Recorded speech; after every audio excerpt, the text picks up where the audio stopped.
लीळांचे चिंतन घडावे,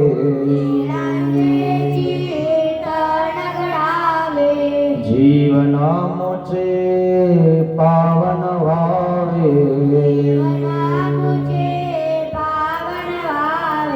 फुलकित व्हावे धरा, स्वामी श्री चक्रधरा। जय जय श्री चक्रधरा,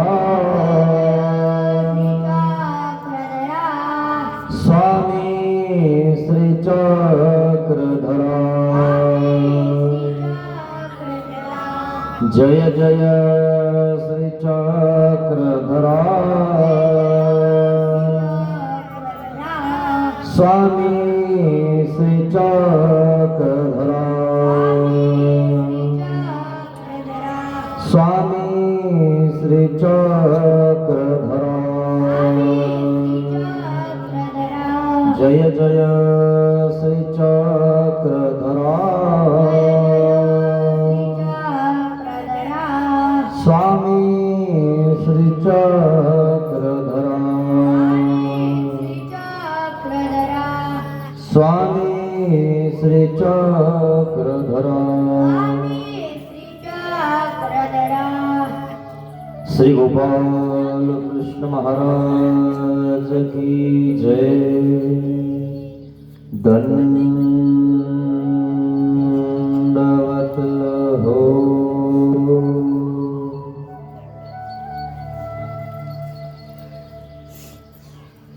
महानुभाव शिदोरी आश्रम निपाणी, छत्रपती संभाजीनगर इथून आलेला हा आश्रम तालुका मुदखेड, जिल्हा नांदेड, गाव उमाटवाडी मुक्त्याजी या ठिकाणी सर्व गावकरी मंडळींनी मिळून हा शिदोरी सत्संग आयोजित केलेला आहे। या शिदोरी सत्संगामध्ये आपण श्री चक्रधर स्वामींच्या कथा व स्वामींनी सांगितलेले दृष्टांत यावर व्याख्यान करण्याचा आपण प्रयत्न करत आहोत। सर्वज्ञ श्री चक्रधर स्वामींनी आपल्याला जीवनाचा दृष्टांत दिलेला आहे। जीवन कसं घडवायचं आणि जीवन कसं जगायचं हे लीळाचरित्र शिकवतं मित्रांनो। आणि म्हणून लीळाचरित्र आपल्या घरात असणं गरजेचं आहे। ते जर आपण वाचन केलं तर आपण वाचून जातो, वाचन नाही केलं तर कसं वाचणार मित्रांनो। जर समजा वाचता येत नसेल तर तुम्हाला यद यदा आचरति श्रेष्ठस तत्तदेवेतरो जनः, जे श्रेष्ठ अधिकरण साधू संत आचरतात त्यांच्यासारखं बघून बघून आचरण करावं लागेल, तेव्हा शय्या पाळजीन दृष्टांत न्याय तुमचाही उद्धार होणार आहे। आणि म्हणून आपण सावध राहा मित्रांनो। वाचन करा, चिंतन करा, स्मरण करा। सर्वज्ञ श्री चक्रधर स्वामी एक कथा सांगत आहेत। आपले मळ आणि कर्म निवर्तल्याशिवाय जीव कृपेला पात्र होत नाही। आणि म्हणून एक कथा सर्वज्ञ श्री चक्रधर स्वामी तुम्हाला सांगत आहेत। भट्टाकरणीय प्रसंगे माई भट्टा सन्निधान विधान कथन। भट्टाकरणीय प्रसंगे नागदेव आचार्याला करणीय सांगत आहेत। करणीय प्रकरण एक आहे मित्रांनो। तुम्ही काय केलं पाहिजे आणि काय नाही केलं पाहिजे हे करणीय प्रकरणात सांगितलं। करणीय प्रकरण आचार स्थळात आहे। ते करणीय म्हणजे काय केलं पाहिजे आणि काय नाही केलं पाहिजे हे त्यामध्ये सगळं सांगितलेलं आहे। नागदेव आचार्याला हे करणीय प्रकरण आणि माहीम भट्टाला असन्निधान विधान कथन करत आहेत. असन्निधान म्हणजे परमेश्वर नसल्यावर आपण कसं वागायचं आणि परमेश्वराच्या सन्निधानात आपण कसं वागायचं असं देव सांगत असतात, सांगून जातात. तुमची आई तुम्हाला सांगून जाते, बेटा मी शेतात चालले, तू शाळात जा आणि बघ कडी लावून घे, नाही तर कुत्र आतमध्ये जाईल. काय? आणि डब्बा ठेवलाय शिक्यावर, शिक्यावरची दुरुडी काढून भोजन कर. अशा प्रकारे असन्निधान धर्म सर्वज्ञ श्री चक्रधर स्वामी जसं तुम्ही तुमच्या मुलांना निरूपण म्हणजे सांगत असता, मी नसल्यावर दोघ जण भांडण करू नका, चांगलं राहा, शाळेमध्ये भांडू नका, घरी आल्यावर शिक्यावरची दुरुडी काढून भोजन करा. अशा प्रकारे आपण आपल्या मुलांना सांगत असता आणि शेतात जात असताना शेतातून आल्यावर त्या ठिकाणी जर मुलांनी भांडण केलेले असले तर मुलं काय म्हणतात, ज्याने भांडण केलंय तो त्याचं नाव सांगतो, तो याचं नाव सांगतो. खरंय ना? आणि म्हणून असन्निधान धर्म निरूपण आपल्याला सर्वज्ञ श्री चक्रधर स्वामींनी 10.5 वचन सांगितले. असन्निधानात कसं राहायचं. देवाच्या सन्निधानात असल्यावर तर देव वारंवार त्या ठिकाणी चुकलं की शिक्षा पण करत होते, पण आता तुम्हाला कोण शिक्षा पण करणार. वचन रूप परमेश्वर आपल्याकडे आहे.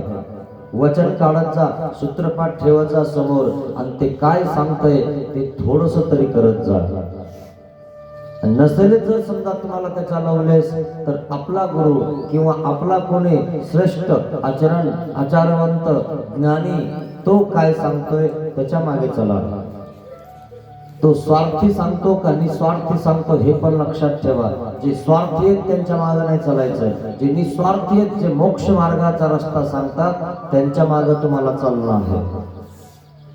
कारण मोक्षाचा रस्ता ते त्या ठिकाणी तुम्हाला सांगत आहेत. या या या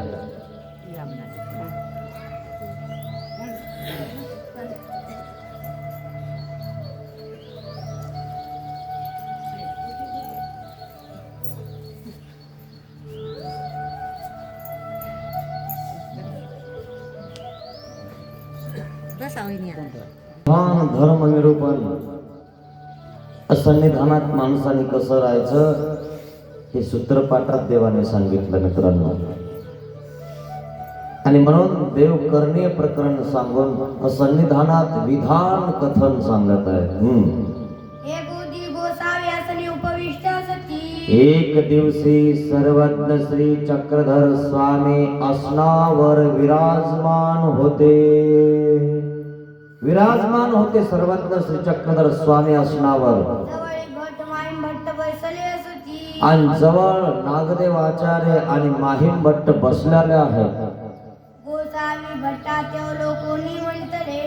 आणि सर्वज्ञ श्री चक्रधर स्वामींनी नागदेव आचार्यांना बघितलं आणि बघितल्यावर काय म्हणतात, वानर्या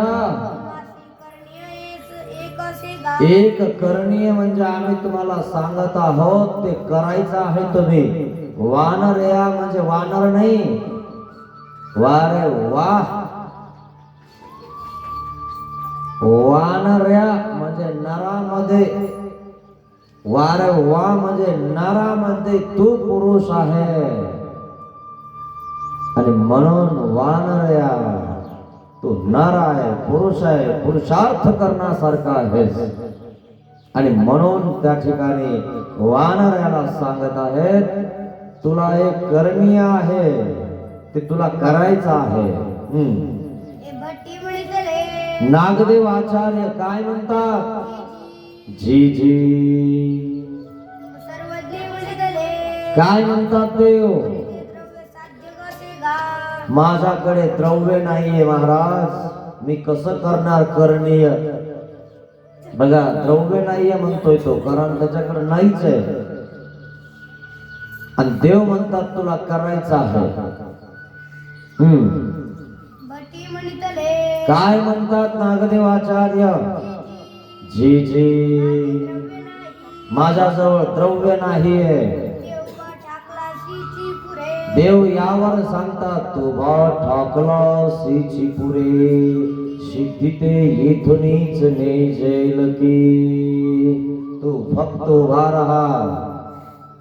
उभा राहिला की तुला तुझ्यावर कार्य सिद्धीला नेणं माझं काम आहे. तू नाही म्हणू नकोस. जो नाही म्हणतो तो न्यूनगंडाचा आहे. आपल्या शब्दकोशात नाही हा शब्द नाही पाहिजे. ऊर्ध्व क्रिया करायची आहे तर आपण हो म्हटलं पाहिजे. देव करणार आहे, तुम्ही नाही. तुम्ही फक्त पिठावर उड्या मारणारे आहेत. करणारा तो देव आहे. ध्यानात ठेवा, सिद्धी ते येथूनच नेजेल किंगा, असं देव स्पष्ट वचन सांगत आहे. आपण फक्त उभा राहायचं. जे होईल ते होईल, जसं होईल ते होईल. देव करून घेतो. मित्रांनो, तुम्ही शेवटच्या दिवशी खिचडी करणार होते ना, खरे ना? देवाने करून घेतलं की नाही? सगळा जण समुदाय म्हणाला नाही नाही खिचडी कुठं करत असता का? अरे तिकडं आम्ही देतो. कोणी केलं?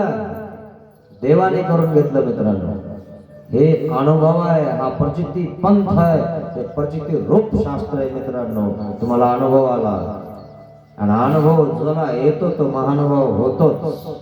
पुरुष आपुले करणी म्हणून पर्वते पुरुष आपुले करणी म्हणून प्रगटे, त्रयातयासी द्रव्याचे शते मिळती. तू फक्त करण्यासाठी उभा राहा. तुला द्रव्याच्या शते म्हणजे किती द्रव्य भेटून जाईल. झालं की नाही? असं भेटलं की नाही? म्हणले की नाही लोक आम्ही देतो. करून घ्या. शेवटचं गोड करा. असं तिखट खात असते काय शेवटी खिचडी, म्हणून गोड केलं की नाही तुम्ही? कोणी करून घेतलं? देवाने केलं. काय सांगतात देव? द्रव्याच्या शते मिळती. हा अनुभव आहे मित्रांनो. हा प्रसिद्धी पंथ आहे. मांगा भांडारे कारा करणी पडिले होते. मग यावर सर्वज्ञ श्री चक्रधर स्वामी सांगत आहेत की भंडारेकाराला असं वाटलं की मी स्वामीची पूजा करावी, मोठी पूजा करावी, अष्टांग त्या ठिकाणी पूजा करावी. आणि मग तो मनोरथ देवाला कळाला आणि भंडारेकार म्हणतात महाराज आणू का घरून जाऊन? तुमची पूजा मला करायची आहे. ते तरी येथुनीची सिद्धी देईल की. ते तरी येथुनीची सिद्धी नेजती की. आणि मग यावर भंडारेकराचा मनोरथ पूर्ण करण्याचं, सिद्धीला नेण्याचं देवाने ठरवलं. देव म्हणले भंडारेकार हो, जा तुम्ही निर्वाणेश्वराच्या मंदिराच्या मागे जाऊन बसा. माहितीये का निर्वाणेश्वर? अचलपूरला नदीच्या काठावर असणार हे स्थान आहे निर्वाणेश्वर. त्या ठिकाणी देवाला पाठवलं भंडारेकाराला. जा तुम्ही त्या मंदिराच्या मागे जाऊन बसा. आणि निर्वाणेश्वराला त्या ठिकाणी धानाईसा है ना, त्या ठिकाणी येत होती. राजाची पत्नी राणी त्या ठिकाणी येत होती आणि ती निर्वाणेश्वराची भक्ती करत होती. भक्ती करत असताना ती निर्वाणेश्वराच्या मंदिरात जात असताना भंडारेकराच्या झाडाखाली चिंतन करत बसलेले आहेत. आणि मग चिंतन करत बसले. आणि मग चिंतन करत असताना त्यांची ती दैवी तेज त्या राणीला दिसलं. आणि ती निर्वाणेश्वराच्या मंदिरात न जाता भंडारेकाराकडे आली आणि दंडवत तपस्वी मुनिवर, ठीक आहे आणि मग तेच बघून त्या ठिकाणी तिनं विनंती केली, माझ्या घराला आपण विजय करा, माझ्या घरी आपण या. ते म्हणले ठीक आहे, काही हरकत नाही. आणि भंडारेकार त्या धानाईसाच्या घरी जातात. आणि मग तिथं गेल्यानंतर ती एवढी मोठी पूजा करते, कोणाची? भंडारेकाराची. पण भंडारेकार म्हणतात, आमची पूजा काय करता, आमच्या देवाची पूजा करा. आणि म्हणून सर्वज्ञ श्री चक्रधर स्वामींना आणण्यासाठी, निमंत्रण देण्यासाठी भंडारेकार त्या ठिकाणी जातात. आणि मग त्या ठिकाणी राणी म्हणते, पालखी पाठवू का देवाला आणायला? म्हणे नाही, मी सांगितल्याशिवाय देव येणार नाही. मी प्रार्थना करील की राणी खूप भाविक आणि सात्विक आहे, तुम्ही राणीच्या सदनाला यावं आणि तिच्यावरी पूजा स्वीकार करावी. आणि म्हणून त्या ठिकाणी भंडारेकार गेले आणि विनंती केली स्वामींना, महाराज, अचलपूरची राणी धानाईसा, तिला आपली पूजा करायची आहे. ती माझी पूजा करत होती, परंतु मी आपलं तिला नाव सांगितलं आणि तिला वेग झाला. ती म्हणे, तुम्हालाही अजून एक गुरु आहेत, तुम्हालाही अजून एक देव आहेत. म्हणे हो, आमची काय पूजा करता, आमच्या स्वामींची करा, श्री चक्रधर स्वामींची करा. आणि म्हणून त्या ठिकाणी देवाने विनंती स्वीकारली. पालखीमध्ये बसून अचलपूरला धानाईसाच्या वाड्यामध्ये सर्वज्ञ श्री चक्रधर स्वामी आले. आणि त्या ठिकाणी पूजा करत असताना भल्ली मोठा सिंहासन रचलेला आहे. आता भंडारेकाराला जी पूजा करायची होती त्याच्यापेक्षाही दुप्पट तिप्पट पटीनं त्या ठिकाणी चांगली पूजा काढलेली आहे. माणिक रत्ने सगळं खचखचित त्या ठिकाणी, सगळं सोन्याने ताट भरलेले आहेत, विडे भरलेले आहेत, फुलांचा त्या ठिकाणी वर्षाव आहे. अशा प्रकारे त्या ठिकाणी पूजा करायची आहे. पण देव सांगतात धानाईसाला, यांच्या हातामध्ये द्या आणि मग ते सांगतील कोणती पूजा कुठं करायची. आणि म्हणून देव भंडारेकाराच्या हाताने पूजा आणि राणीचा हात लावून अष्टांग पूजा करतात. धानाईसाच्या वाड्यामधली ऐका सत्य कहाणी, सर्वज्ञांची पूजा केली राणीने रत्नानी. अचलपुरातील धानाईसा निर्वाणेश्वर गेली, निळपट्टाला पाहून तेथे मन विस्मित झाली. धानाईसाच्या डोळ्यामध्ये दाटून आले पाणी, सर्वज्ञांची पूजा केली राणीने रत्नानी. रत्न खचखचित रत्नानी अष्टांग पूजा केली. हिरे, माणिक, मोती ते लावले. आपण काय लावतो, आपण काय पूजा करतो मित्रांनो? अशी पूजा भंडारेकराचा मनोरथ पूर्ण केला आणि राणीची ही पूजा स्वीकारली, भंडारेकराची स्वीकारली. तुमच्याजवळ नसलंही काही मित्रांनो, पण तुम्ही दुःख करा की मी याच्याही पेक्षा जास्त मोठी पूजा केली असती, पण काय करता, माझ्याजवळ द्रव्य नाही. परमेश्वर एक दिवशी तुमची ही पूजा करून घेतील. नाहीतर तुमच्याजवळ असून सुद्धा जर तुम्ही करणार नाही तर तुम्ही कृतज्ञ आहे. कृतज्ञता देवाच्या लक्षात येते. पण रात्री कृतज्ञता सांगितली. जर तुम्ही असून करत नाही, असून तुमच्याकडे कडक नोट देत नाहीत आणि फाटकी देतात, हे कृतज्ञ लोक आहेत मित्रांनो. अशांना पूजा नाही घडत. ज्यांच्याकडे नाहीच त्यांना दुःख आहे. आणि म्हणून निर्वाणेश्वराला त्या ठिकाणी भंडारकाला पाठवलं. त्यांच्याकडे नव्हतंच काही, ते सोडून आले होते सगळं काही. आणि मग देव म्हणले, आम्ही तुमच्याकडनं पूजा करून घेऊ, तुम्ही निष्ठ उभा राहा. काय जे आहे ते पाहिजे मित्रांनो. आपल्या गाठीचा माणूस नाही पाहिजे. आपल्या गाठीचा देवाला ओळखू येतो, माणसाला नाही ओळखू आला तरी. हे ध्यानात घ्यायचं मित्रांनो. अशा प्रकारे त्या ठिकाणी धानाईसा आणि भंडारेकरांची त्या ठिकाणी धानाईसाच्या वाड्यामध्ये त्या ठिकाणी पूजा स्वीकार केली. कधी गेले अचलपूरला तर धानाईसाच्या वाड्याचा तिथं त्या ठिकाणी रत्न पूजा मंदिर त्या ठिकाणी आजही उपस्थित आहे. तिथं गेले की ते स्थान वंदन करा आणि ही लीला आठवा मित्रांनो. मग यावरी गोसावी भांडारेकराची धानाबाईची पूजेची गोष्टी यावर ही कथा सर्वज्ञ श्री चक्रधर स्वामींनी सांगितली की मनोरथ आम्ही पूर्ण करतो. तुमच्या मनात जर असेल ना मला हे करायचं, मला ते करायचं, मला पंगत करायची, मला मार्ग आणायचा, मला देवाला न्यायचं, आणायचं, करायचं, तर तुमचा मनोरथ देव पूर्ण करणार. फक्त तुम्ही उभा राहायचं, आपला खोटा लावून द्यायचा, झेंडा लावून द्यायचा, बाकी झेंडा फडकवायचं काम देव करता मित्रांनो. हा हवा तुमच्याकडे नाहीये, हवा देव देत असतो मित्रांनो.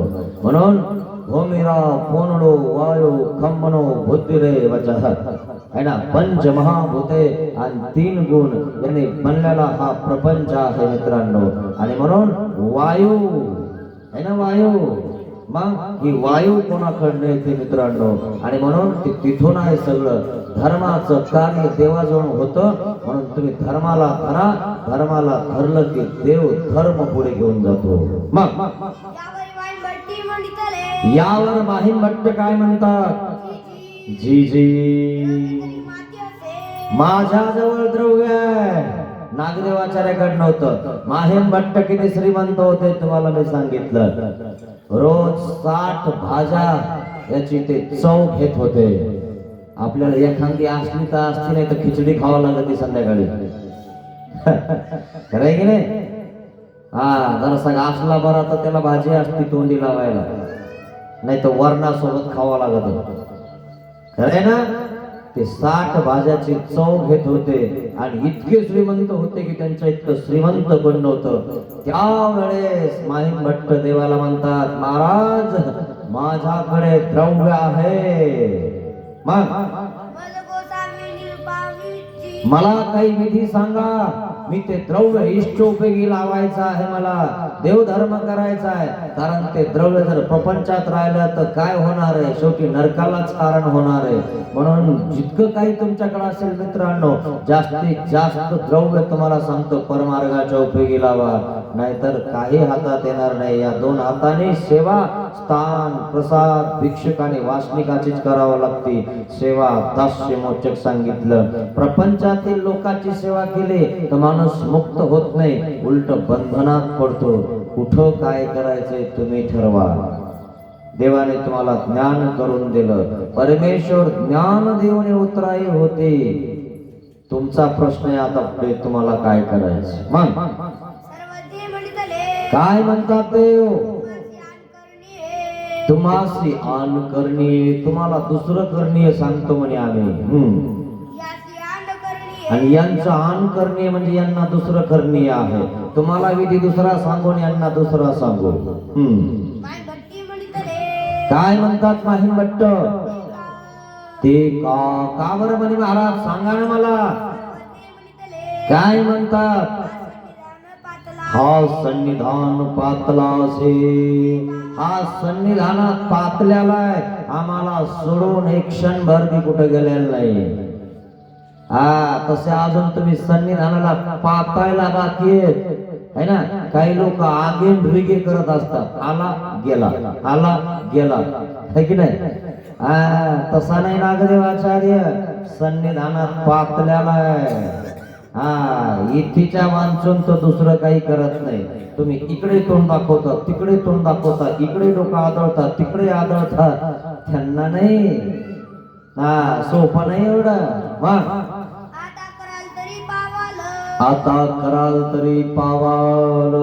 सन्निधान पाता, सन्निधान सामर्थ्य वेगळं आहे मित्रांनो. आणि म्हणून सन्निधानात मार्गाच्या 12 वर्ष राहावं लागतं. तिथला खळा पाणी खावं लागतं, तिथला सगळं सहन करावं लागतं. गुरुचं, गुरुबंधूचं, गुरु बहिणीचं सगळ्याच सहन करून रट्टे घट्टे खाऊन त्या ठिकाणी बाहेर पडावं लागतं. नाही जर समजा तुम्ही 12 दिवसात घरी आले, 12 महिन्यात घरी आले, कारण एका रट्ट्यात घरी आले तुम्ही, हा रट्टे घट्टे खाल्ले, आपल्या गोट्याच्या खाली कसा घट्टा पडेले, किती टोचल्या सोया तर काहीच होत नाही. असं किती आपल्याला टोचलं कोणी तर आपल्याला काहीच झालं नाही पाहिजे, कारण आपण तिथंच रट्टे घट्टे खायले.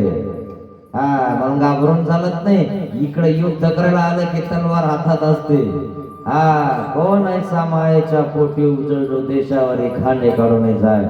शास्त्र जर तुमच्या हातात असेल तर आपण त्या ठिकाणी कोणत्याही देशात म्हणजे कोणत्याही प्रांतामध्ये या महाराष्ट्रामध्ये जाऊन आपलं देह क्षेपू शकतो. आणि ते जर तुमच्याकडे नसेल तर तुम्ही ते करणार नाही. तुम्ही पुन्हा दावणीत जाणार, पटाळी गाई सारखं घरी येऊनच त्या ठिकाणी घरच्यांना पुन्हा सांगायला लागणार, हे कर ते कर. आणि म्हणून पळायचं नाही, रडायचं नाही, लढायचं.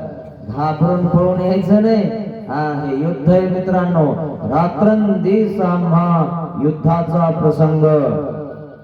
जन आणि मन, रात्रंदिवस संताला युद्धाचा प्रसंग असतो. तो मग कसा, काठी घेऊन तलवारी घेऊन?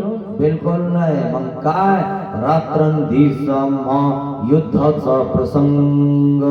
जन आणि मन, रात्री मनाला समजावून सांगावं लागतं. रे सडक बाजूला, झटकून टाकते बाजूला. मग हे रात्री त्याला सांगावं लागतं. आणि दिवसा जन समुदायामध्ये त्याला नीट वागावं लागतं. नाहीतर हात जर चुना मागत असेल आणि तंबाखू मागत असेल तर जन समुदायाचं काय ऐकील का? हे तुम्हालाच कळायला पाहिजे मित्रांनो, की आपण जन समुदायात कसं वागलं पाहिजे. आणि म्हणून आपल्याला युद्धाचा प्रसंग आहे. आपल्यावर सगळ्या जन समुदायाची नजर असते. आणि म्हणून आपण त्या ठिकाणी संग्रहयुक्त त्या ठिकाणी राहिलं पाहिजे. व्यवस्थितपणा सगळा पाहिजे, संग्रह पाळला पाहिजे. हे तुम्हाला कळायला पाहिजे मित्रांनो. असा युद्धाचा प्रसंग असतो. जन आणि मन असा प्रकारे. जसा सैनिक देशाचा त्या ठिकाणी रात्रंदिवस बंदूक लावून बसलेला असतो, आणि जर तो सैनिक त्या ठिकाणी नसेल तर त्या ठिकाणी परकीय देश आपल्यावर आक्रमण करतील आणि आपल्यावर राज्य करतील. पण ते तिथं बंदूक घेऊन बसले, ते आपलं संरक्षण करतात. माहिती ना तुम्हाला? अशा प्रकारे आपल्याला त्या ठिकाणी संरक्षणासाठी आपली जी बंदूक म्हणजे शास्त्र आपल्या जवळ पाहिजे. काय ते ज्ञान आपल्याकडे पाहिजे. कोणता विघ्न आला, कोणता अविधी आला, ते आपल्याला अविधी आणि विघ्न सरकन देशी बाजूला करता आलं पाहिजे. याला म्हणतात ज्ञान मित्रांनो. आणि तो माणूस त्या ठिकाणी विजयी होतो मित्रांनो. आणि जर समजा हे तुमच्याकडे नसेल तर तुम्ही पळून येता मित्रांनो. आणि मग पळून आले की त्या ठिकाणी काय होतं, देव होत नाही. जसा एखादा सैनिक युद्ध सुरू झाल्यावर रजा मागतो, रजा मागतो की नाही रजा? म्हणे माझ्या आईची तब्येत लय खराब आहे, माझी बाई डिलिव्हरी होणार आहे, नाहीतर मी नाही गेलो तर कोण करणार आहे. आणि रजा मागतो. सगळं खोटं असतं. मेजर म्हणतो असं लय बिमार झाली का तुझी आई? असं तुझ्या आईची लय तब्येत बरी नाही, तुझ्या पत्नीची बरी नाही, रजा पाहिजे. नाही पाहिजेच. बर ये इकडं. आता वरतून दबाव आणला नाही आणि जरा याचा वशिला होता. म्हणजे ये इकडं, तुला रजा देतो. दिली रजा, ठीक आहे, काय हरकत नाही, जा घरी. आणि मग सगळ्यांना भेटून चालला. रजा भेटली की नाही म्हणे आपल्याला? सोपं नाही म्हणे. आपण वाचलो, आता युद्धात मरणार नाही आपण. बर चालला. चालत असताना त्या ठिकाणी मेजरनं सांगितलं मागून उडून द्या. मागून उडून दिला, फुकट मेला. लिखाण केलं. परकीय देशाचं आक्रमण झालं आणि एक जवान शहीद झाला. गेला ना फुकट. सगळं केलं, सगळं झालं, कशाला पळाला है ना? पळायचं नाही मित्रांनो. फुकट मरताना देवासाठी अनुसरलं ना, देव धर्म करा, चिंतन करा, स्मरण करा. पळू नका, रडू नका, आणि स्वार्थासाठी जगू नका. अशा प्रकारे त्या ठिकाणी स्वार्थ अस्वार्थ त्या ठिकाणी आपल्याला लक्षात आला पाहिजे मित्रांनो. आणि म्हणून आपलं युद्ध काय कशासोबत आहे? पंच ज्ञानेंद्रिय, पंच कर्म इंद्रिय, अंतकरण चातुष्य यांच्या सोबत आपलं युद्ध आहे. स्वतःच त्या मनाला वारंवार बोलून आपल्याला जाग्यावर ठेवावं लागतं, जाग्यावर आणावं लागतं. हे युद्ध आहे. सोपं नाही. म्हणून तर त्या ठिकाणी श्रीकृष्ण महाराजांना प्रश्न करतो अर्जुन, महाराज एक प्रकारे वाऱ्याला एखाद्या भरणीमध्ये त्या ठिकाणी बंद करता येईल, पण ह्या मनाला बंद करणं खूप अवघड आहे. म्हणून तो प्रश्न कसा आहे, चंचलम हि मना कृष्ण प्रमाथे बलवत दृढम. हा अर्जुनाचा प्रश्न आहे आणि उत्तर त्याला त्या ठिकाणी श्रीकृष्ण महाराज देतात, वैराग्येनच कोणते. हे कुंती पुत्र अर्जुना, तू ज्ञान भक्ती आणि वैराग्याने या मनाला कंट्रोल करू शकतोस. हे ध्यानात घे. अशक्य नाही, शक्य आहे. जे शक्य आहे तेच मी तुला सांगितलेलं आहे, हे तू कर आणि मग तू त्या ठिकाणी करण्यासाठी सुसज्ज होतो. असा हा अर्जुन मित्रांनो मनाला कंट्रोल करतो. आणि मग पुढे सांगितलं देवाने, स्थित प्रज्ञस्थ दोच्यते. जो स्थित झालेला जो मनाला स्थित करतो, स्थिर करतो, तो आता हलवल्याने सुद्धा हलत नाही. आणि म्हणून तू फक्त उभा राहा, करणारा तो मी आहे असं देव सांगतात मित्रांनो. यासी सन्निधान चरितार्थ जासे. यांना सन्निधान चरितार्थ झालेलं आहे नागदेव आचार्यांचं, तुझं अजून व्हायचं बाकी आहे. मासी होवावे असे. माहीम भट्ट हुशार तर खूप होते, पण सन्निधानात जास्त कोण राहिलं, नागदेवाचार्य. म्हणून मार्गात जास्त दिवस राहिल्याशिवाय माहिती होत नाही. तिथले रट्टे घट्टे कसे असतात, तर तिथं जास्त दिवस काढले. इकडं आपल्याला कोणी काड्या टोचल्या कोणी काड्या लावल्या तरी काही फरक पडत नाही. आपण तिथूनच शिकून येईल कशी तलवार चालवायची आणि कसं बाजूला सरकवायचं. अशी फिरवली की इकडे बाजूला होतात आणि अशी फिरवली की इकडे बाजूला होतात. आणि जास्त नखरे केले की त्याला वचन सांगावं लागतं, हीच तलवार आहे. काय म्हणतात देवन, तो काय सांगतो रे? हो हो, नाही मला वाटलं जरा सरक बाजूला. यावरी म्हणितले. काय म्हटलं? जीते कैसे. जीते कैसे. यावरी गुळहाळीचा दृष्टांत. यावर सर्वज्ञ श्री चक्रधर स्वामींनी गुळहरियाचा दृष्टांत निरूपण केला मित्रांनो. काय की मार्गामध्ये राहिल्यानंतर त्या ठिकाणी माणसाचा मळ कर्मनाश कसा होतो. कारण मार्गामध्ये तुम्ही गुरुची सेवा करता, गुरु बंधूची करता, तपस्विनी सगळ्यांची सेवा करता.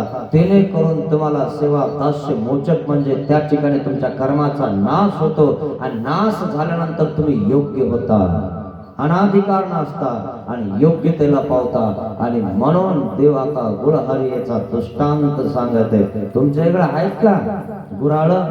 आता बघून घ्या, ज्यांनी चालवले गुराळ त्यांच्यासाठी गुराळीचा दृष्टांत देव सांगत आहे. काकवी माहितीये का?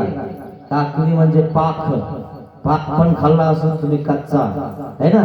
तो पाक असतो आणि त्याची मग नंतर काय होते, ढेप होते. आणि मग ती ढेप योग्य होते न्याण्यासाठी, है ना? तो पाक रस काढला आणि रसामध्ये काय येतं, मळ येतो, वर फेस येतो. मग तो फेस तुम्ही ठेवता का? काढून फेकता की नाही बाजूला? सरक तिकडा. असे मळके बाजूला टाकायचे तुम्हाला सांगतो. कवनी एकू गुळहाळी असे. यावर दृष्टांत देव सांगत आहे. तो दृष्टांत कसा आहे, कवनी एकू गुळहरियासे म्हणजे गुऱ्हाळ चालवणारा से. गुऱ्हाळ म्हणजे गुळ, उसाचा रस, रसाचा पाक करणारा गुऱ्हाळी असे. मग तो काय करतो, गुळ करी, गुळ करतो तो. मग आता गुळ करत असताना काय डायरेक्ट ऊसातून गुळ तयार होतो काय? नाही. मग आधी तो काय करतो, चरकात ऊस घालतो आणि मग चरकातून रस गळतो. आणि ज्या ठिकाणी रस गळतो त्या ठिकाणी तो मळ जमा होतो. आणि मग तो मळ फेसावर वर येतो की नाही? हा दृष्टांत आहे मित्रांनो. तुम्ही याच्यावर कामही केले असतील. तुमच्या इकडे ऊस बराच दिसतोय, है ना? हा, पूर्वी कारखाने कमी होते आणि हेच जास्त होते. मग काले घाली मग तो काय करतो, रस काढतो त्या ऊसाचा आणि तो रस कढईत टाकतो. कढया असतात मोठाल्या, भल्याची भल्या मोठाल्या, हा असता की नाही, अशा कढायामध्ये तो रस टाकतो. तळी अग्नी घाली आणि त्या कढईच्या खाली अग्नी असते, भट्टी असते, एक बॉयलर असतं आणि त्या दीपमाळी सारखं ते बॉयलर तुझ्यातून धुपण निघतं. निघत की नाही? हा, जसं आहे तसं. मग मग किती कढाया असतात अशा? 1 2 3 कढाया असतात की नाही? हिच्यातून तिच्यात, तिच्यातून तिच्यात टाकावं लागतं की नाही? कारण एवढी मोठी कढई तुम्हाला थोडं उचलणार आहे, म्हणून ती टाकायची पद्धतही तशीच असते. इकडून तिकडं, तिकडून इकडं. कारण आता असा भाजला, आता असा भाजू द्या, आता इतका चांगला झाला, आता तितका चांगला होऊ द्या. अशा प्रकारे त्या ठिकाणी तो कढईमध्ये तो रस टाकतो आणि रस टाकल्यानंतर त्याला जाळ घालतो खालून. रस कडे गदा गदा गदा त्या ठिकाणी रस कडतो आणि त्या ठिकाणी इतका उकळा येतो मित्रांनो त्या रसाला, भासतो तो रस. मग 400 करोली मळी वेगळी त्याच्याजवळ एक चाटशी असते, भला मोठा झकाटा असतो आणि त्याने तो काय करत असतो, वरची वरची मळी काढून घेतो. जसं तुम्ही डेऱ्यामध्ये किंवा भरीत मध्ये किंवा तुमच्या भगुन्यामध्ये डाळ शिजायला टाकता की नाही, आणि डाळीवर काय येतं, फेस येतं की नाही, फेस आलाय म्हणे, मग तुम्ही उलथण्याने किंवा पळीनं काढून घेता. नाहीतर मग आई सांगते त्याच्यामध्ये एक तेलाचा थेंब टाक, तेलाचा थेंब टाकल्यावर फेस तर येणारच पण उतू जाणार नाही. हा, म्हणून सगळी प्रक्रिया तुमच्या लक्षात आहे. म्हणून आता डाळ शिजवताना आठवण करायचं बाई, मळ बाजूला करावा लागतो. म्हणून तुमचे जे मळ आहेत ना आपल्या गाठीचे, हे बाजूला करा. हा, असं काढून घ्या त्या पळीनं, द्या फेकून आणि व्यवस्थित डाळ होते, मग व्यवस्थित शिजते, मग अशी गुळचटी व्यवस्थित लागते का नाही. तशीच ठेवली तर लागत नाही चांगली. नसेल तर विचारा तुमच्या घरचीला, तशी डाळ शिजवती, बाबा सांगत होता फेस येतो, फेस बाजूला करते की नाही म्हणतो. मग बिगर फेसाचं तसंच खाऊ घातलं तुम्ही खाता ना का? तिला विचारा घरी गेल्यावर. वाणी की भांडार मग तो काय करतो, वरची वरची मळी काढून घेतो आणि मग तो शुद्ध रस आणि की कढईत घाली दुसऱ्या कढईमध्ये घालतो त्या ठिकाणी. मग आता थोडासा पातळ होता ना तो, है ना, मग जो पातळ होता तो आता इकडेच्या टाकल्यामुळे अजून जाळ लावलेला आहे. आता तो पातळचा थोडासा द्रव्य झाला, म्हणजे घट्ट झाला. आता थोडा काय झाला, तो घट्ट झालाय. आता तिच्यात मळी नाहीये, ती मळी काढून घेण्यासाठी मळी काढल्यामुळं त्याच्यातला रस दुसऱ्याकडे टाकला नाही, आता पुन्हा दुसरा घेतला. कारण प्रक्रिया चालूच आहे, पुन्हा दुसरा त्या ठिकाणी रस निघत आहे. मग त्याच्यावर मळी आली की पुन्हा काढावं लागते. आणि म्हणून मळीच्या गाड्या तुम्ही शेतात कधी कधी टाकत असतात, खत माहिती का तुम्हाला? मळीचा वास येतो माहिती तुम्हाला, कसा वास येतो? घुराट. कारखाना आहे काय नाही, गुराळ आहे, गुराळ छोटासा. कोणाचं आहे? आमक्या पाटलाचं आहे, आमक्या देशमुखाचं आहे, खरं की नाही? तिथं आम्ही कामाला जात असतो. हो जा, मळी बाजूला करत जा कामाला गेल्यावर. ते मळी बाजूला करायला तुम्हाला ठेवतो. तिथली मळी बाजूला करतो ना, तशी इथली करत जा तुमच्या अंतकरणावरची, तर बाजूला टाकत जातो मळ. मग हाती घेऊन आणि काठायाने मग आता तो काय करतो, आणि की कहाले घाले. मग आता तो बद्ध झाला त्या ठिकाणी की दुसऱ्या कढईत घालतो आणि दुसऱ्या कढईत घातल्यावर त्या ठिकाणी घट्ट होऊन जातो. मग घट्ट झाल्यावर तुम्ही काय करता, त्या ठिकाणाहून काढतात, बकेटीत टाकता की नाही बकेटीत? ती बकेट अशी असते, इकडून लंबडी आणि इकडून मोठी, आणि मग ते माप असतं बकेटीचं, 15 लिटर, 20 लिटर, 50 लिटर. मग तुम्ही म्हणतात एक ढेप पाहिजे, है ना, मग तो बकेटीत ढेपी टाकतो, अशा रिचवतो, अशा ढेपीच्या गंजी लावितो, आणि मग त्या ठिकाणी 4-5 दिवसात सुकून जाता. सुकल्यावर तो एकावर एक थपी लावितो आणि ज्याला द्यायचंय त्याला विकत देतो. कसा झाला गुळ व्यवस्थित. आणि जर समजा मळी काढली नाही एखाद्या गुळाच्या एखाद्या कलईची तर ठेप कशी होती काळी झर. म्हणून गुळात बी फरक आहे. हा चांगला हा मीडियम हा असा आहे की नाही. तसे माणसात फरक आहे. हा थोडा गोरा हा थोडासा काळा हा त्याच्यापेक्षा काळा. असे माणसं आहेत काही है ना. लगेच ओळखू येतात मित्रांनो चालता बोलता फिरता है ना.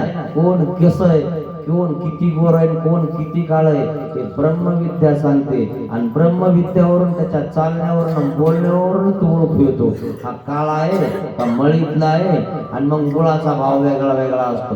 हा 50 रुपये किलो हा 30 रुपये किलो हा 20 रुपये किलो. म्हणे का बरं म्हणे हा जरा काळा आहे आणि त्याच्यामध्ये थोडे चिपाट जास्त असतात.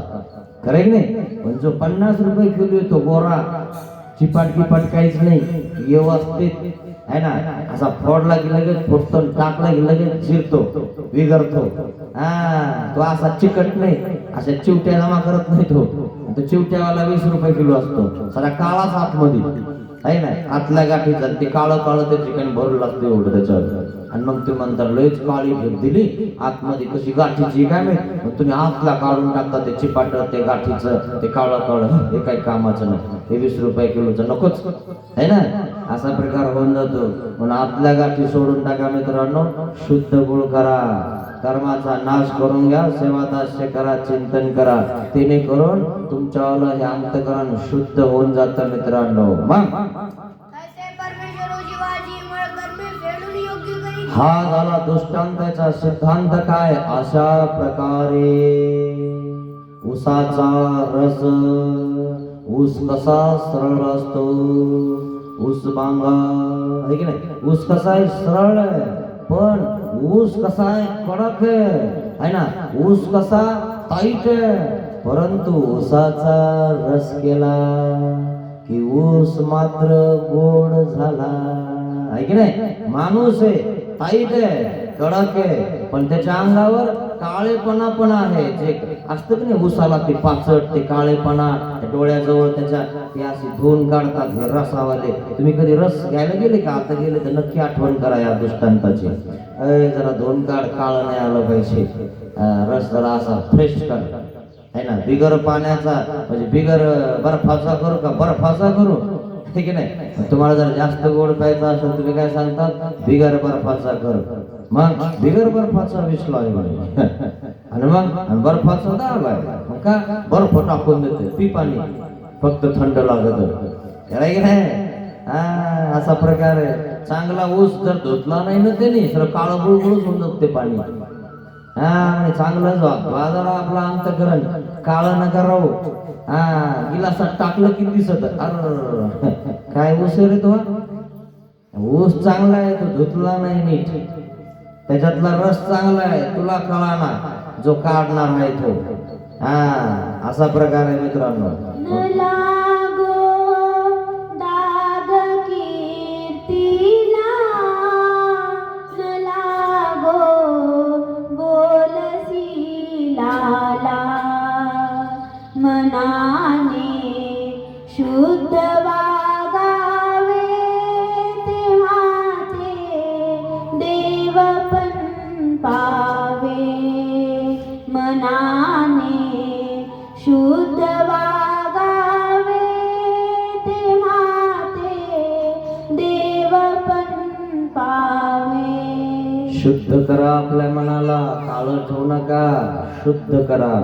कोणाविषयी द्वेष मत्सर ठेवू नका मित्रांनो. मुंगी विरून चिंतावे.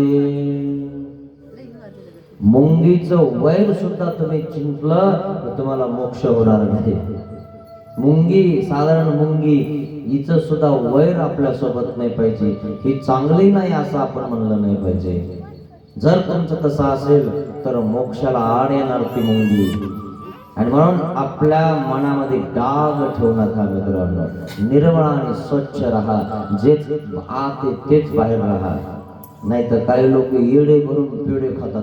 मला माहीतच नाही तुम्ही येणारे म्हणून. बरं, तुला माहित नाही का? सांगू का तुला जरा? हे आतले गाठीचे ना आतले येडे बनून पेढे खाणारे तुम्हाला सांगतो. येडे बनून पेढे खाल्ले ना त्या ठिकाणी माणसाला लगेच कळतं मित्रांनो. आणि ते तुम्ही ब्रह्मविद्या जाल त्यासोबत जर केलं की ते तुम्हाला एखाद बार सगळ्या समोर थंड करून टाकलं, सगळी उतरून जाईल तुमच्यावर आणि मग तुम्हाला कळण अरे जमत नाही तर गरम भपका आहे. या अग्नी मित्रांनो सोपं नाही. इथं असे चांगले चांगले येऊन गरम होऊन जातात.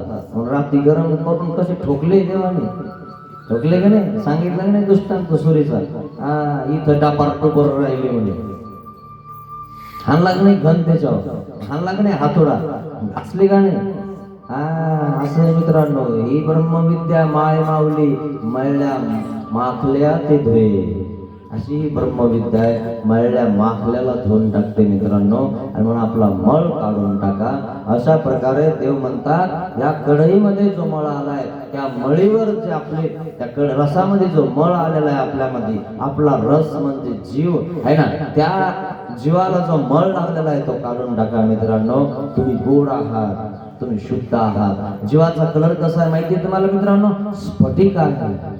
स्फटिक म्हणजे एकदम पांढरा आहे. मग इतके तुम्ही शुद्ध आणि निर्मळ आहात. हे शुद्ध आणि निर्मळ जर तुम्ही राहिले मित्रांनो तरच तुम्ही पावन केल्या जाणार, नाहीतर केल्या जात नाही. कारण त्याची ढेप तयार होत नाही. काय मळी काढल्याशिवाय जमत नाही मित्रांनो. मळ कर्म निवर्तल्या वांचुनी जीव कृपेशी पात्र नव्हे. राग द्वेष काम क्रोध मद मत्सर याचा त्यागू याची नावे संन्यासुकी बाई. याला संन्यास म्हणतात मित्रांनो. जर तुम्ही एखाद्याचा राग करत असाल, द्वेष करत असाल ना, याला काय येतं त्याच्यापेक्षा मी भारी. राग द्वेष मत्सर, मत्सर म्हणजे समानेशी त्याच्या लेवलच्याच मी. मला इथं बसायला नका है ना. मत्सर राग द्वेष काम, काम म्हणजे काम जर नाही झालं की त्या ठिकाणी राग येतो मित्रांनो है ना. अशी काम वासना असते. राग द्वेष काम क्रोध, आणि मग क्रोध येतो है ना, राग येतो. राग द्वेष काम क्रोध मद आणि मत्सर. मद असतो मला अमका मी तमका, असा आहे मी तसा आहे. हे राग द्वेष मद मत्सर सोडून द्या मित्रांनो. काही सोबत येणार नाही. त्याला असं भरामाळी सारखं टाका बाजूला. येताना घेऊन आलास काय, जाताना घेऊन जाशील काय. नको अभिमान करू भल्या मानसा, नको अभिमान करू भल्या मानसा. अशा प्रकारे मळाचा म्हणजे कर्माचा नाश करून घ्या मित्रांनो. तो नाश चतुर्विध साधन स्थान प्रसाद भिक्षुक आणि वासनिक यांची सेवा केल्याशिवाय होणार नाही. इथं यावाच लागण, हेच करावं लागणार, तेव्हाच होणार. शेती करून देव होत नसतो. शेती कोणती आहे आपली? परमेश्वर. आता परमेश्वर आपली संपत्ती आहे. काही दिवस करावे 56 काळापर्यंत, 56 वर्षापर्यंत आपली शेती, आपला परिवार, आपला संसार करावा. पण नंतर परमेश्वर ही शेती करावी, परमेश्वराचं चिंतन करावं. कारण आपण सद्गतीला गेलो पाहिजे. आजपर्यंत जे पाप केले ते आता काढायचे, ते मळ काढायचे. तुम्ही ज्या वेळेस राहता प्रपंचात त्यावेळेस एकमेकाच्या मुंड्या मोडता, दलाल्या करता, खोटं बोलता, हे सगळं आता फेडावं लागणार आहे. आणि नाही फेडलं तर 84 लाख येऊन जावं लागन, चौकडीत जावं लागन. रव रव हे खूप खूप नरक आहेत मित्रांनो. काय सांगावं तुम्हाला. याच्यातून वाचण्यासाठी तरी शेवटी तरी अनुसरा मित्रांनो, जेणेकरून परमेश्वर तुम्हाला वाचवेल नरकातून, नाहीतर काही खरं नाही. असे इतक्याने माईन भट्ट उभेच राहिले. ठीक आहे म्हणे महाराज, मी अजून सन्निधानात राहतो. काय अशा प्रकारे नागदेव आचार्यांना आणि माहीम भट्टाला सांगितलं तोभा ठाकला सेची पुरे शेती ते इथुनीची ने जेलकी. अशा प्रकारे मित्रांनो तुम्ही फक्त म्हणत जा, करायचं. तुम्ही फक्त म्हणत जा मी दीक्षा घेणार, तुमचं सगळं होऊन जाईल. करणारा देव आहे, स्वीकारणारा देव आहे. तुम्ही फक्त हातपाय हलवायचे मित्रांनो. पाण्यात पडल्यावर माणूस डुबन म्हणून हातपाय हलवतो की नाही? मग आपल्याला जर पोहता येत नाही तर आपण हातपाय हलवून हलवून हलवून हलवून शिकून जातो आणि शिकल्यानंतर आपण तरुण जातो. या भावसागरातून तरुण जातो. तरुण नेणारा तो परमेश्वर आहे मित्रांनो. प्रभुजी तुम्ही कृपाळू, चरण शरण तुम्हा. प्रभुजी तुम्ही कृपाळू, चरण शरण तुम्हा. 84 फेऱ्यातून मुक्त करा जीवाला. 84 फेऱ्यातून मुक्त करा जीवाला. 84 फेरीतून जर तुम्हाला मुक्त व्हायचं असेल मित्रांनो तर अनुसरावाच लागेल. अनुसरल्याचा देव. बाकी तुमची मर्जी, तुम्हाला काय करायचं आहे. महाभारताच्या युद्धाच्या वेळेस अर्जुनाला ज्ञान करून दिलं, तुला आता युद्ध करायचं तर कर, नाही तर काही कर. मी सगळे माझ्या तोंडात माझ्या फटीत सगळे अडकलेले पाहिले, मारलेले पाहिले. तू फक्त निमित्त आहेस, करणारा मात्र देव आहे. विश्वरूप दाखवलं की नाही अर्जुनाला? अनेक बाहू अनेक नेत्रम, की नाही? अशा प्रकारे देवाने ते विश्वरूप दाखवलं आणि देवाच्या दाढीखाली त्या फटीमध्ये त्या ठिकाणी दातामध्ये अडकलेले बघितले सगळे. देवाने तोंड मिठून घेतले तर सगळे चुरणा होऊन गेले. आणि मग अर्जुन म्हणतो महाराज हे तर सगळे तुम्ही खाऊन टाकले. म्हणे मीच केलंय सगळं, तू फक्त निमित्त आहे, तुझं नाव करायचंय मला. अर्जुनाने युद्ध जिंकलं. काय तुझं नाव करायचंय? बघ तुला काय करायचंय. युद्ध करायचं तर कर, नाही तर नको करू. काय हे सगळं मी करणारच आहे. अशा प्रकारे मग तो अर्जुन युद्धाला तयार झाला. अर्जुनाला मारायला सांगितले संबंधी, आमच्या देवाने सोडायला सांगितले. किती चांगले देव आहेत आमचे. खरंय की नाही? श्रीकृष्ण महाराजाने मारायला सांगितले. मार, अधर्मी लोकांना मारून टाक. आमचे देव म्हणले नाही, सोडून दे. काय आपल्या उपद्रव उठी तयाचा असंबंध कीजे.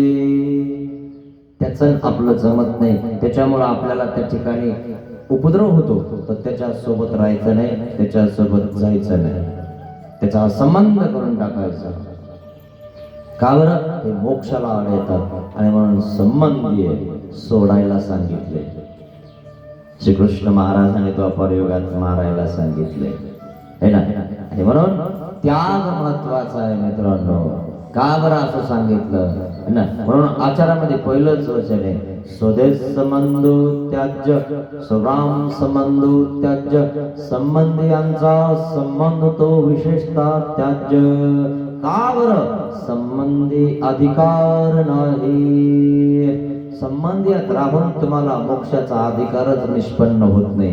कारण जरी तुम्ही त्या ठिकाणी असं केलं तर तुम्ही तिथंच बघणार, गाईला वैरण टाकली का नाही, दूध काढलं की नाही, त्याला चहा दिला की नाही, तुमचं तेच चालणार. म्हणून तिथं सगळं सोडावं लागतं मित्रांनो. त्याला त्याग म्हणतात. आप्त प्रेमी जगिया कुणी नामला. तन मनाने हा देह तुला अर्पिला. किती वाट पाहू मी तुझी निर्मळा. घडू दे तुझी सेवा मला. घडू दे तुझी सेवा मला. तुम्हाला सेवा दासच करावं लागेल मित्रांनो. सोपं आणि सरळ. कोण कसं आहे कधी बघत जाऊ नका मित्रांनो. प्रत्येक दिव्याखाली अंधार असतो. आपल्याला प्रकाशाने जवळ जायचं आहे, प्रकाशाने आपल्याला पुढे जायचं आहे. जर तुम्ही असा अंधार बघायला लागले तर सगळे अंधारातच येतो. मग काय करायचं? तुम्ही कधी उजेडात येणार? तुम्ही कधी देवाजवळ पोहोचणार? सुदर्शन चक्र पुढं होतं म्हणून अर्जुन देव शिरावतीत पोहोचले ना. त्या प्रकाशाने चाला मित्रांनो, सुदर्शन चक्राच्या म्हणजे श्री चक्रधर स्वामींच्या तत्वज्ञानाने चाला. लोकावर चालू नका. ते असे करतात, हे असे करतात, यांच्यासाठी स्वतःचं नुकसान करून घेऊ नका मित्रांनो. आपल्याला प्रकाशाने पुढे जायचे, ज्ञानाने पुढे जायचे. देवाने सांगितलं ते ठिकाणी आपल्याला आचरायचा प्रयत्न करायचा आहे. आचरे तयाचा धर्म. आपला आपण बघा मित्रांनो, बस. काही अर्थ नाही. आजपर्यंत आपण याचं त्याचं बघितलं असेल तर देवाला क्षमा मागा. पतित पावन दीनदयाळ दया करी रे स्वामी.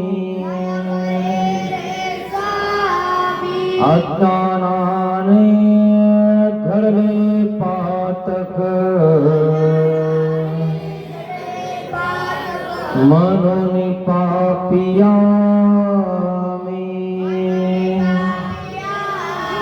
दया करी रे स्वामी.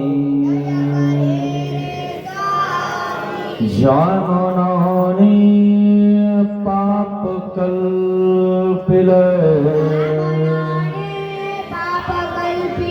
हे मन तुला दिले दया करी रे स्वामी. जावाचे जना दुखविले तीवाचा तुला दिले मी. दया करी रे स्वामी. देहाने हा कर्म कराया दास तुझा मी झालो. पतित पावन दीनदयाळ दया करी रे स्वामी. दया करी रे स्वामी.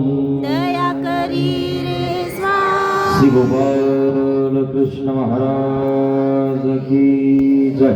धन्यवाद.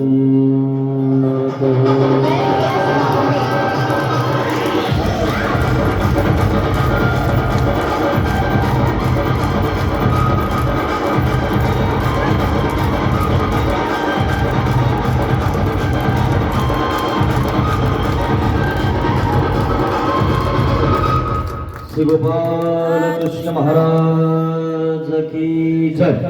दंड प्रणाम.